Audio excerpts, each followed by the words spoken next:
Hello student, how are you? Hello, ma'am. We are fine, ma'am. And Ma'am, what about you? I'm also fine and you are most welcome in this class. And today we are going to discuss about the differentiate between weather and climate. तो last class में हमने बहुत सारी चीजें discuss की थी. Definition of air, importance of oxygen, carbon dioxide and nitrogen and और क्या डिस्कस किया था, लेयर्स ऑफ एटमॉस्फेयर. तो आज का पढ़ना हमें the differentiate between weather and climate. तो बेटा लास्ट क्लास में किसी को कोई डाउट है, कोई क्वेश्चन है? No, ma'am. No, ma'am. Okay.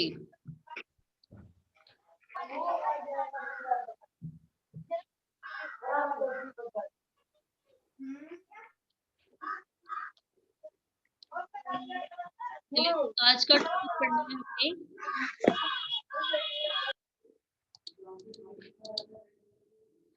Weather and climate. ये हम पढ़ चुके हैं. What are the layers of air, atmosphere. आज का टॉपिक है हमारा वेदर एंड क्लाइमेट. तो बेटा इसके बारे में हम लोग इस टॉपिक के बारे में आज हम सभी को पढ़ना है. क्या इसके पहले आप में से कोई जानता है कि what is the difference between weather and climate?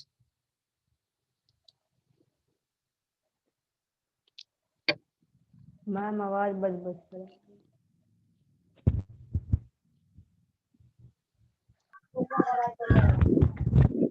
Ma'am weather can change in 1 hour and it is the atmospheric condition of present time, and climate is for long period, almost for a month or 2 months. Very good. Yes, Muskan, now you tell. Ma'am, the day-to-day changes of the atmosphere is called weather, and season takes a long time for changing.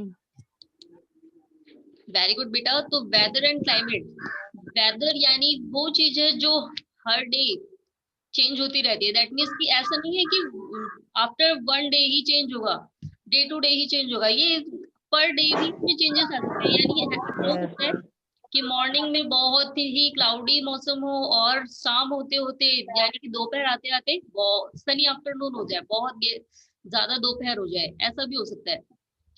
चलिए तो अभी हम इस topic के बारे में एक बार read करते हैं. तो is it going to rain today, यानी कि आज बारिश होने वाली है. Will it be bright and sunny today, यानी कि आज दिन बहुत ही चमकदार होगा या फिर बहुत ज्यादा धूप होगी. तो आप सभी ने ऐसा कहते हुए सुना होगा. कहाँ पर? How many times have we heard this from anxious cricket fans speculating the fact of one day match. तो कहाँ पर देखा है हमने ऐसा बोलते हुए लोगों को? जो क्रिकेट फैंस होते हैं, दैट मीन्स कि जिन्हें क्रिकेट देखना बहुत अच्छा लगता है, वो वेट करते हैं मॉर्निंग से ही कि आज हम क्रिकेट देखेंगे, आज मैच होने वाला है.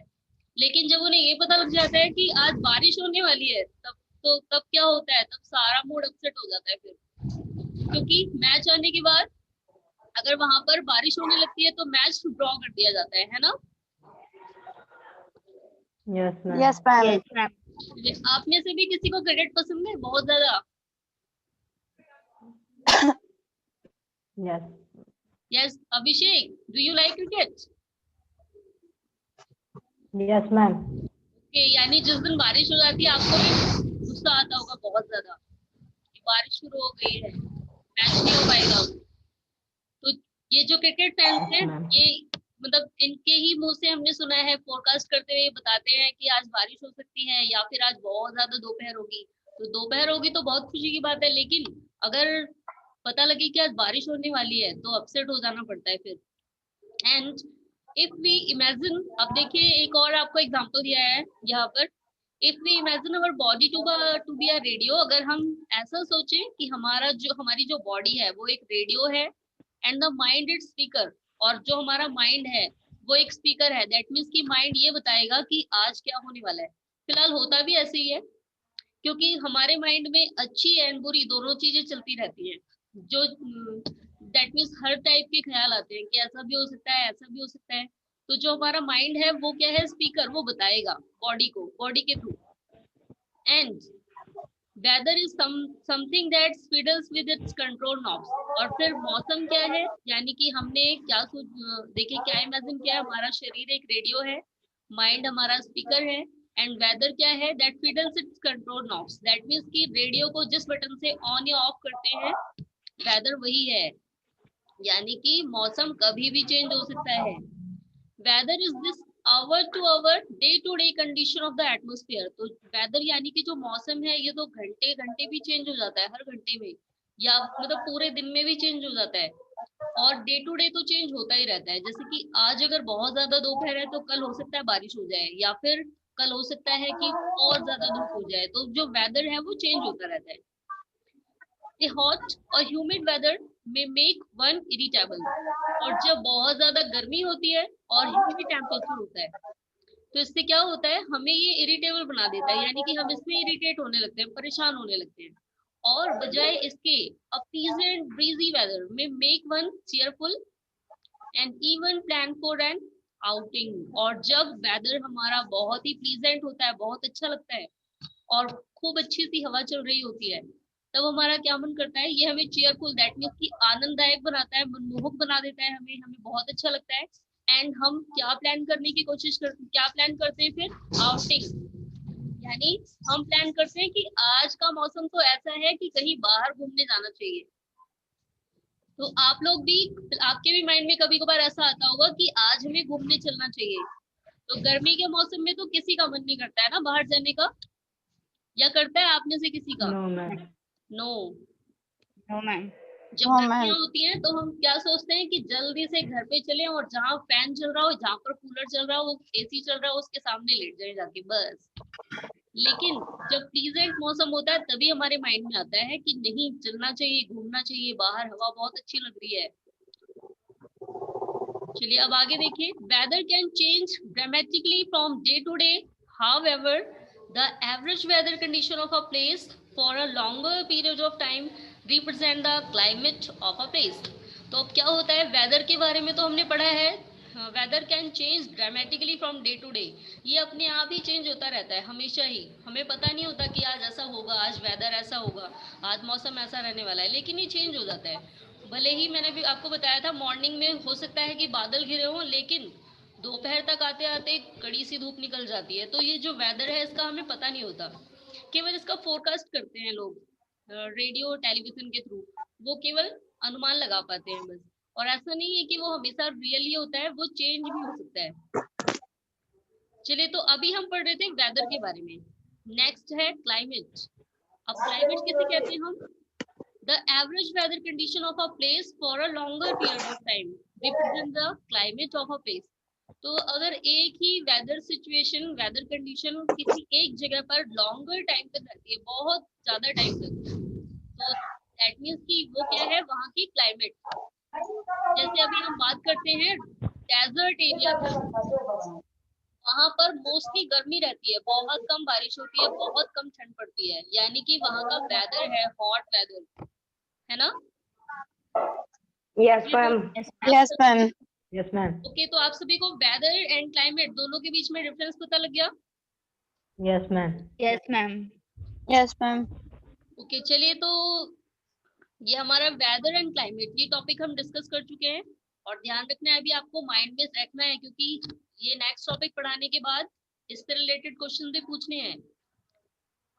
Yes, ma'am. चलिए तो इस साइड में हमें दिया हुआ है, देखिए, do you no, you will be surprised to know that the earth receive only 1 in 2 million parts of the sun's energy।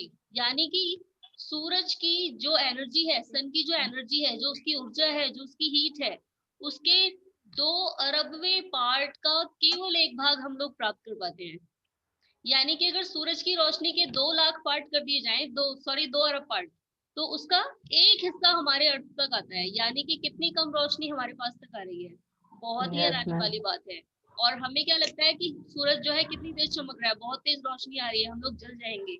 तो यानी अगर इसकी प्रॉपर रोशनी आती तब क्या होता, यानी कि अगर कोई गैस पे कोई चीज बर्न कर रहा है, जला रहा है ना, उससे भी ज्यादा टेम्परेचर है सन हीट का, अगर वो डायरेक्टली हमारे पास तक आए, है ना। तो Yes, Yes, इससे ma'am.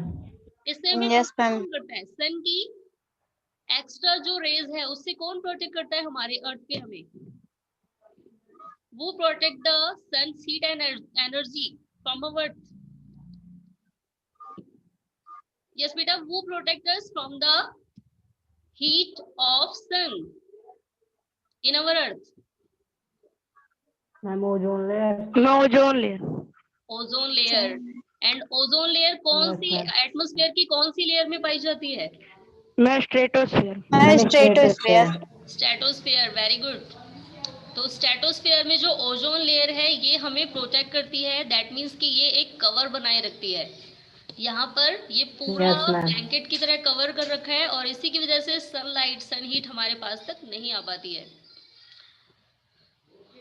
ओके, चलिए अब हमें पढ़ना है टेम्परेचर के बारे में। एंड टेम्परेचर वाला टॉपिक ये मोस्ट इंपोर्टेंट है क्योंकि इसमें बहुत सारी ऐसी चीजें दी हैं, ये भी इसी से रिलेटेड दिया हुआ है आपको ये paragraph.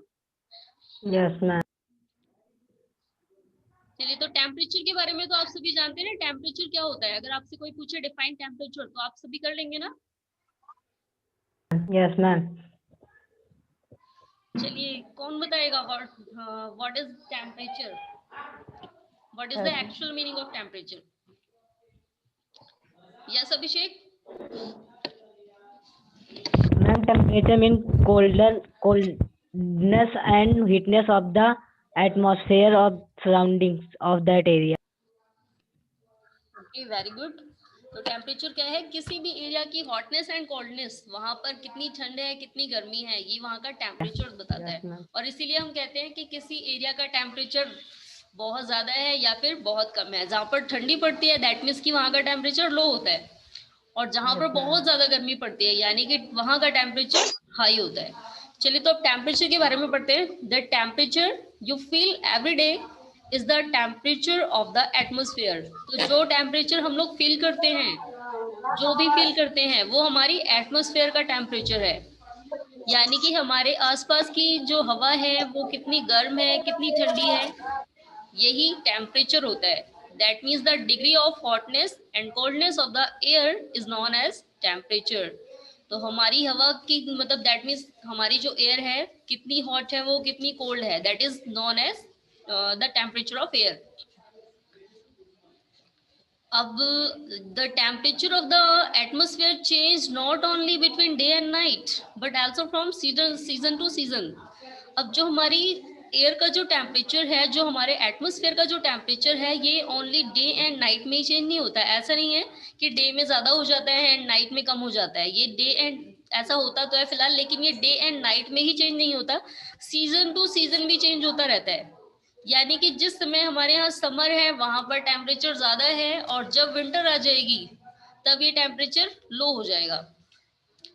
Summer are hotter than winters.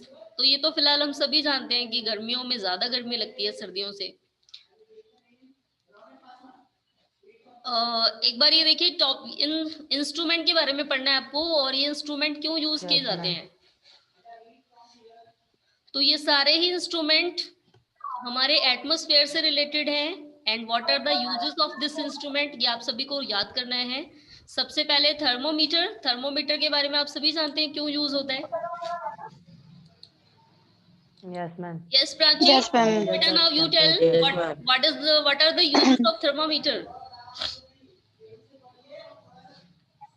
Ma'am, the measure of temperature.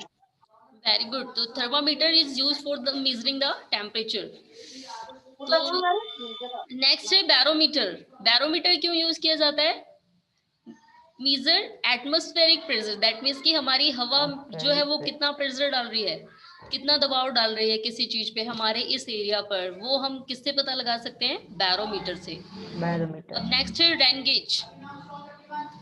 तो रेन गेज क्या बताएगा, अमाउंट ऑफ रेनफॉल, कितनी मात्रा में बारिश हो रही है, कितनी ज्यादा बारिश हुई, इसलिए हमें किससे पता लगता है, रेन गेज से। और लास्ट आता है वाइंड वेन।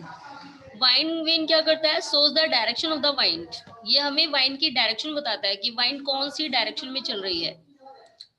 और जिस साइड से भी वाइंड आती है ये उसी एरिया में मूव करता जाता है। तो वाइंड वेन से हमें क्या पता लगता है? वाइंड की direction, the direction of wind. Yes, ma'am. तो ये आपको सारे इंस्ट्रूमेंट याद रहेंगे, बहुत इजी है ना?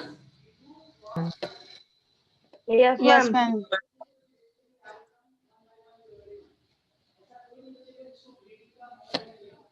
चलिए अब नेक्स्ट देखिए आगे क्या दिया है। ये अभी जो हमने लास्ट क्लास में डू यू नो वाला टॉपिक, जो साइड वाला टॉपिक पढ़ा था, उसी से रिलेटेड दिया है अभी हमें। An important factor that influence the disruption of temperature is insolation.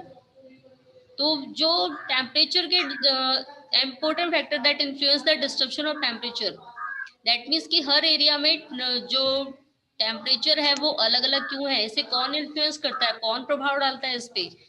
Insulation. That means कि ये होता है हमारी अर्थ पे जो हीट आ रही है उसको रिफ्लेक्ट होकर के वो जा नहीं पाती, उसे कोई रोक लेता है हमारी अर्थ पे। तो बेटा हमने ये पढ़ा था ना कि जो सन हीट है, सनलाइट है, वो वापस बाउंस बैक होके क्यों नहीं जा पा, मतलब दैट मीन्स कि वो अर्थ पे ही दोबारा क्यों आ जाती है? Yes, ma'am. कौन है जो उसे बैक कर देता है? Ma'am, carbon dioxide. Yes, carbon dioxide, हमने पढ़ा था लास्ट क्लास में। तो due to carbon Yes, ma'am. Dioxide gas the sun heat and the sunlight bounce back at the earth, ये दोबारा अर्थ पे लौट के आ जाती है। और इसी वजह से जो टेम्परेचर है वो बना रहता है हमारे एरिया पे, वो ना ज्यादा हो पाता है ना कम हो पाता है। अब ये डिफरेंस क्यों होता है? क्योंकि हर एरिया में जो ये बाउंस, दैट मीन्स कहीं पर कार्बन डाइऑक्साइड बहुत ज्यादा होती है, कहीं पर बहुत थोड़ी कम होती है। तो ये रिफर करता है कार्बन डाइऑक्साइड गैस के ऊपर कि वो कितनी लाइट को दोबारा वापस भेजती है। बेटा ये आवाज किसके यहाँ से आ रही है? चलिए अब आप सभी को पहले क्वेश्चन के आंसर देने हैं, उसके बाद हम लोग नेक्स्ट टॉपिक पढ़ेंगे। Okay? Yes, ma'am.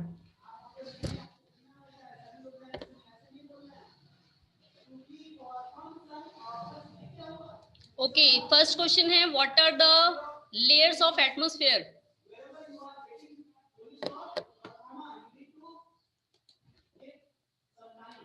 Yes Gaurav, now you tell. Yes, ma'am. Ma'am, there are 5 layers of the Earth's atmosphere. First, troposphere. Second, stratosphere. Third, mesosphere. Fourth, fourth, fourth, fourth, exosphere, and fifth, thermosphere. Okay, very good. चलिए अब next question है। Yes, next question. Yes Prachi, now you tell. In which layer the meter Yes. enters and burn it? In which layer of atmosphere the meters enter and they burn? Ma'am, exosphere. Exosphere. No, ma'am, mesosphere. Yes, ध्यान से सुनना है बेटा। Okay, चलिए next Yes, question ma'am. का answer मुस्कान को बताना है। Yes Muskan, now you tell.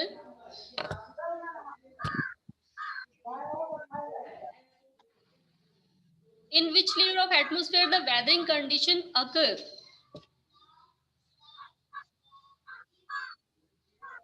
Ma'am, in stratosphere.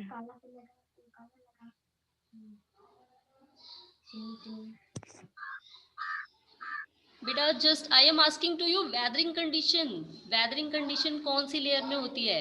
Weather condition. Yes Abhishek, now you tell. Ma'am, in the troposphere. In the troposphere. Troposphere में सारी वेदर कंडीशन होती है, सारी मौसम से रिलेटेड घटनाएं। चलिए अब नेक्स्ट क्वेश्चन का आंसर बताना है गौरव को। Yes Gaurav, which is instrument used to measure the amount of rainfall? Rain gauge. Rain gauge. Okay, Muskan, now you tell what is the use of barometer? Ma'am, barometer is used to measure the atmosphere pressure.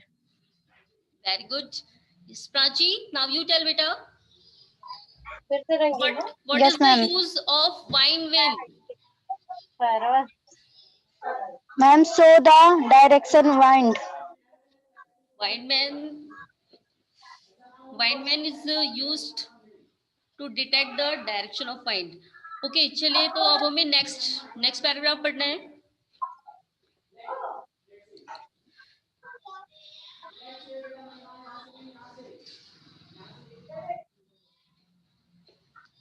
The amount of insolation decreases from the equator towards the poles. तो अभी हमसे यहाँ पर एक question पूछा था कि ये जो इम्पोर्टेंट फैक्टर है दैट मीन्स कि जो इंसोलेशन है, जो इसे फिलहाल हिंदी में क्या आतपन कहा जाता है, दैट मीन्स कि जो रेडिएट्स हीट एंड लाइट है वो दोबारा हमारी अर्थ पे रुक जा रही है. The amount of insolation decreases from the equator towards the pole. तो जैसे जैसे हम इक्वेटर से पोल्स की तरफ जाते हैं तो इंसोलेशन डिक्रीज होता जाता है, घटता जाता है. ओके तो बेटा आप equator and Yes, pole, ma'am. जैसे जैसे हम अर्थ के इक्वेटर से पोल की तरफ जाते हैं क्या हो जाता है, जो इंसोलेशन है ये डिक्रीज होता जाता है. And Yes. therefore the temperatures decreases in the same manner. और इसी वजह से टेम्परेचर भी डिक्रीज होता जाता है. And that is why the poles have freezing temperature. जानते हैं ना आप सभी पोल्स पे कैसा टेम्परेचर होता है. हमारी अर्थ के south pole and north pole दोनों पर कैसा टेम्परेचर है जानते हैं ना आप सभी. 6th क्लास में आप सभी ने पढ़ा है ना. Yes, ma'am. Freezing. Freezing temperature है और इसीलिए वहां पर कोई रहता नहीं है. Yes, ma'am. Now do you understand why poles are covered with snow? तो do you understand? Yes. चलिए Yes, मुस्कान आप ma'am. बताएंगी. Do you understand why poles are covered with snow?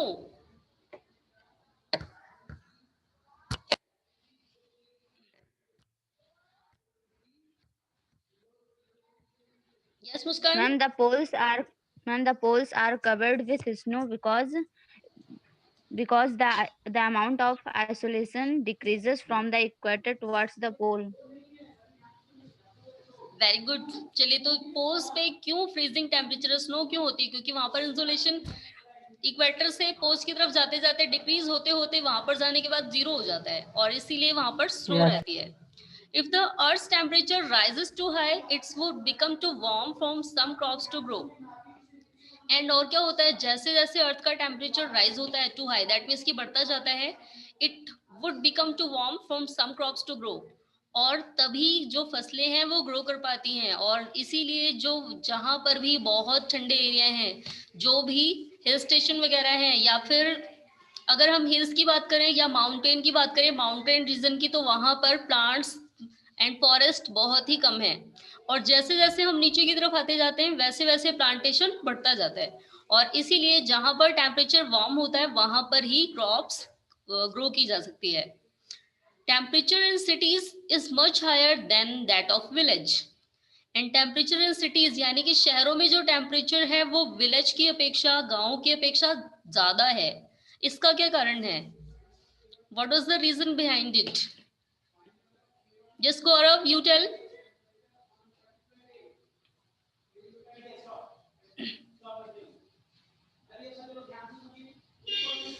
Ma'am, please repeat the question.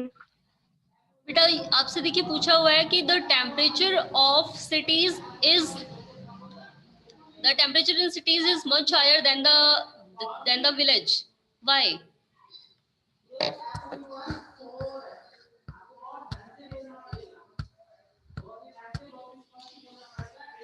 When the temperature in cities are lower than the villages because there is no many spaces to come that the sunlight will came, and in villages there is a open place to get the sunlight. Okay, yes, Abhishek, now you tell. Ma'am. Yes, ma'am. Ma'am, the temperature in the city is much higher than that of village because in the village there is much agriculture work, and so warm crop needed to crops need heatness to grow, so that in the village is more temperature, and in cities there is low temperature. Okay, now Muskan, you tell. Ma'am, temperature in the cities is much higher than the villages because in the cities there are no much trees, so the carbon dioxide are not absorbed properly.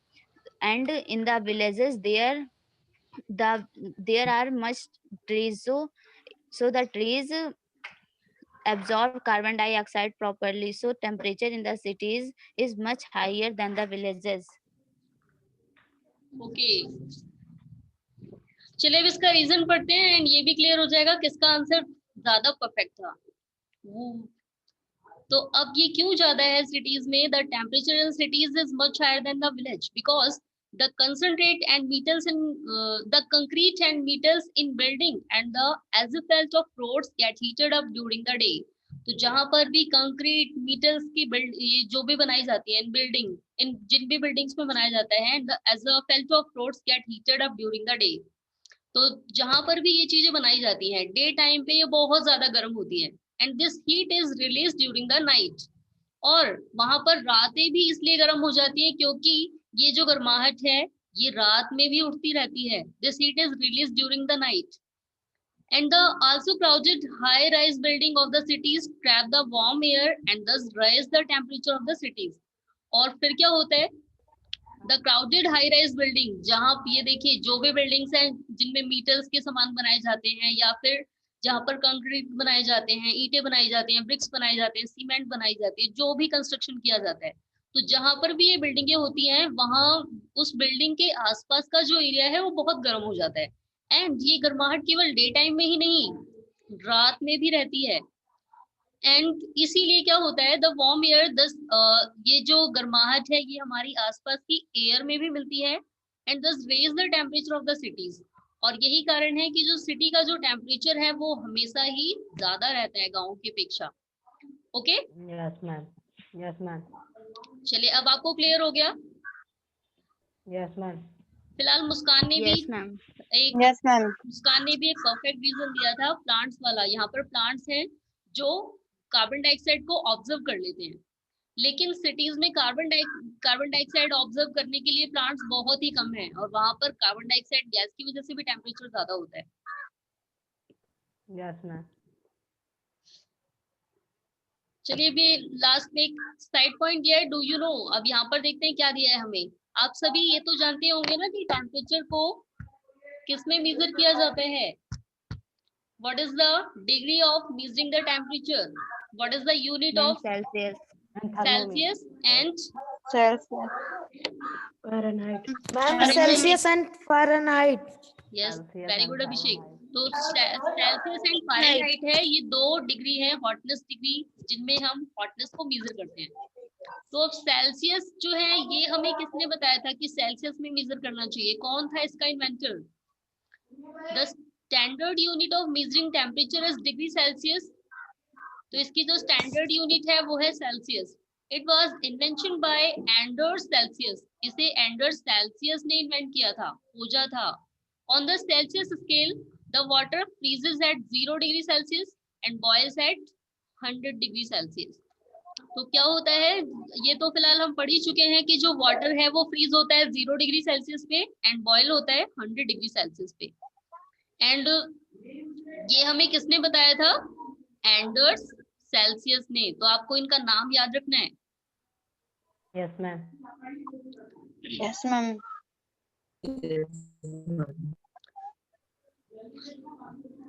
चलिए अब ये जो topic है ये हमें air pressure के साथ पढ़ना है. तो अब देखिए यहाँ पर क्या दिया है. Do you know on the moon there is no air and no air pressure.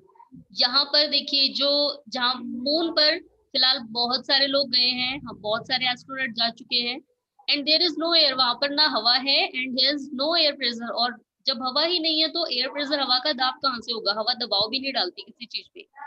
And astronauts have to wear special protective space suit filled with air when they go to the moon. तो जब भी astronaut जाते हैं वहां पर, तो वो अपने आप को प्रोटेक्ट करने के लिए, अपने आप को एयर प्रोवाइड करने के लिए एक स्पेशल वियरिंग सूट पहन के जाते हैं, special air suit, special suit पहन के जाते हैं जिसमें एयर फिल की गई होती है, हवा भरी गई होती है। If they did not wear, और अगर वो नहीं पहन के जाएंगे तो क्या होगा? The space suit, the counter pressure exerted by the body of the astronaut would make the blood vessel burst. अब अगर हम नहीं पहन के जाते हैं, फिलहाल मून पे ही नहीं, अगर कोई स्पेस में जाता है तो भी वो स्पेस सूट पहन के जाते हैं, और अगर वो स्पेस सूट ना पहन के जाए तो क्या होगा? उनकी जो ब्लड वेसल है वो फट जाएंगी, एंड जो एस्ट्रोनॉट है वो ब्लीडिंग से ही मर जाएंगे, क्योंकि वहां पर एयर नहीं है।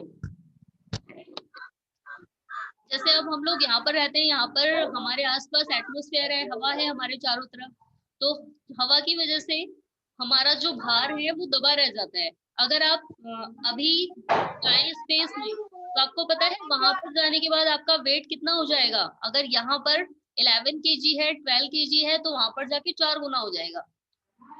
जिसका वेट यहाँ पर 4 kg है, वो अगर स्पेस में जाता है तो वो हो जाएगा 16 kg, क्योंकि वहां पर एयर नहीं है। यहाँ पर एयर हमारे वेट को हल्का कर देती है।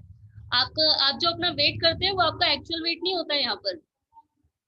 लेकिन देखिए, और एक चीज और भी है यहाँ पर, ग्रेविटेशनल फोर्स।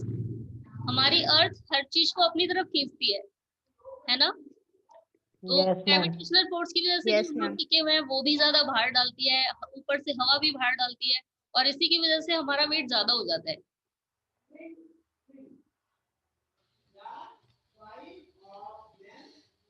चलिए, तो अभी हम देखिए, ये फिलहाल अब हमें ये पता लग गया है कि एस्ट्रोनॉट स्पेस सूट क्यों पहन के जाते हैं। अगर वो स्पेस सूट नहीं पहन के जाएंगे तो उनके ऊपर नीचे से दबाव पड़ेगा, और ये दबाव दैट मीन्स जो ऊपर की तरफ जाएगा, उनकी बॉडी नीचे से दबाव डालेगी उनके ऊपर, और ये इतना ज्यादा हो जाएगा कि उनका जो शरीर है, उनकी बॉडी फूलती जाएगी धीरे धीरे, और वो इतनी ज्यादा फूल जाएगी कि जो ब्लड वेसल है अंदर वो फट जाएंगी, यानी कि उनकी पूरी बॉडी में खून ही खून फैल जाएगा, तो वो अपने आप ही मर जाएंगे। और ऐसा होने में केवल 5 मिनट लगेगा, तो इसलिए ही ये स्पेस सूट पहन के जाते हैं। Okay, Yes, ma'am. Yes, ma'am. चलिए, तो Yes, हमारा ma'am. नेक्स्ट टॉपिक है एयर प्रेशर। तो ये जो एटमॉस्फेयर है ना हमारे आसपास की, ये हमें प्रोटेक्ट करती है। अगर यहाँ पर नहीं होती, हमारा एटमॉस्फेयर नहीं होता, तो हमारा यहाँ पे भी वही हाल होता। हमें हमेशा स्पेस सूट पहन के रहना पड़ता है यहाँ पर, लेकिन हमारे आसपास एयर है। चलिए, तो बेटा नेक्स्ट क्लास में, आज फिलहाल 5 मिनट्स रहते हैं अभी, तो नेक्स्ट क्लास में हम सभी एयर प्रेशर एंड वाइंड, ये दोनों चीजें नेक्स्ट क्लास में पढ़ेंगे। Okay? Yes, ma'am. Yes, ma'am. Yes, ma'am.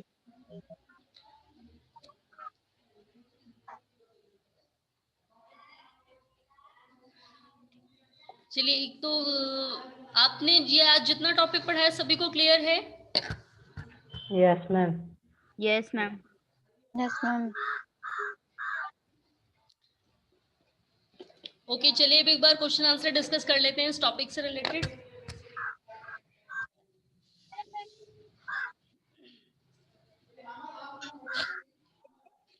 Yes, अनुराग आवाज जा रही है आपको? Yes Anurag?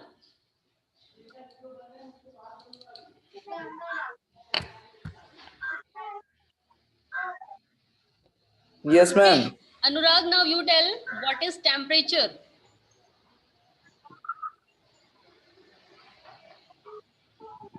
Ma'am, the the degree of hotness and coldness in the air is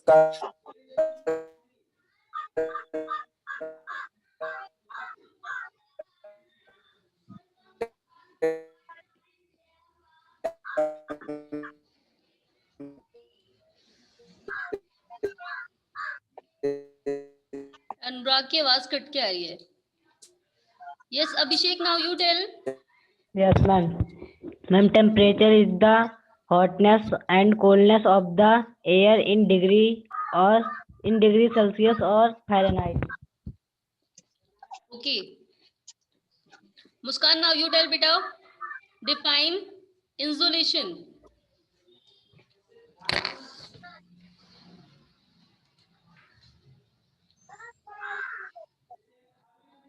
yes Muskan.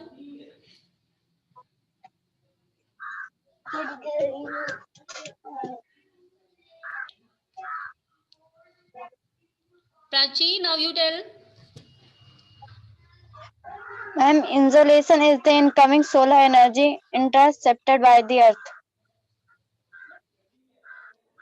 Okay चलिए आदर्श बताएंगे अब। Yes Adarsh, now you tell what is the standard unit.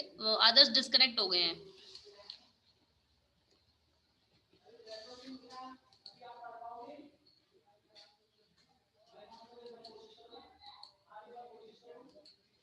अभिषेक पांडे, आपको आवाज जा रही है बेटा?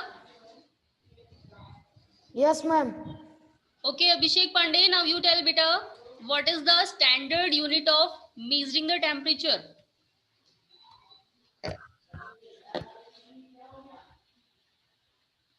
Ma'am, 100 degrees Celsius. सेल्सियस बेटा, 100 डिग्री नहीं, ओनली सेल्सियस। हम सेल्सियस में मेजर करते हैं टेम्परेचर को। Okay Prachi, now you tell who is the inventor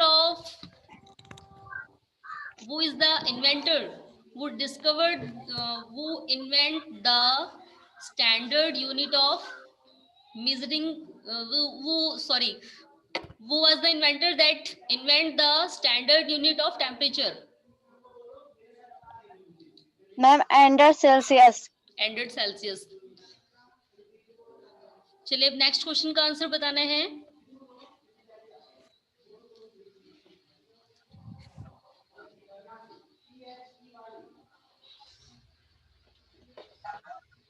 yes Abhishek बताएंगे। Yes Abhishek, now you tell. Yes, ma'am.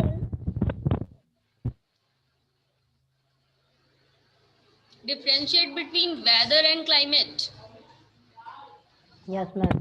Ma'am, weather can change dramatically day to day or hour to hour, and climate is for the long period of the year, and it is changed to season or in month and for 2 or 3 months. Okay Abhishek Pandey, चलिए last question का answer आप बताएंगे। Yes अभिषेक। Yes, ma'am. आपको बताना है अगर आपका wait यहाँ पर 12 kg है तो आपका मून पे जाने के बाद वेट कितना होगा? Ma'am, 48. नो बेटा, सॉरी मुझे लगता है मेरे से बताने में मिस्टेक हो गई थी अभी मैं इसीलिए।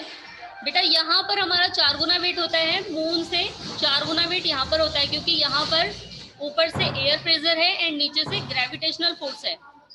तो जब हम मून पे जाएंगे तो यहाँ का 1/4 पार्ट हमारा वेट रह जाएगा। यानी कि अगर आपका यहाँ 12 kg है तो मून पे जाने के बाद कितना होगा? Ma'am, 4. And 3 kg. Yes Abhishek. Ma'am, 3. 3, yes very good. तो बेटा ये ध्यान भी रखना है आपको, क्योंकि स्पेस में हमारा वेट 4 गुना हो जाता है, सॉरी 1/4 हो जाता है। तो आज के लिए आज जो पढ़ा है टॉपिक सभी को समझ आया? Yes, ma'am. Yes, ma'am. Okay बेटा, तो आज के लिए इतना ही। अब हम बाकी नेक्स्ट क्लास में डिस्कस करेंगे। Goodbye everyone. Goodbye, ma'am. Ma'am, goodbye.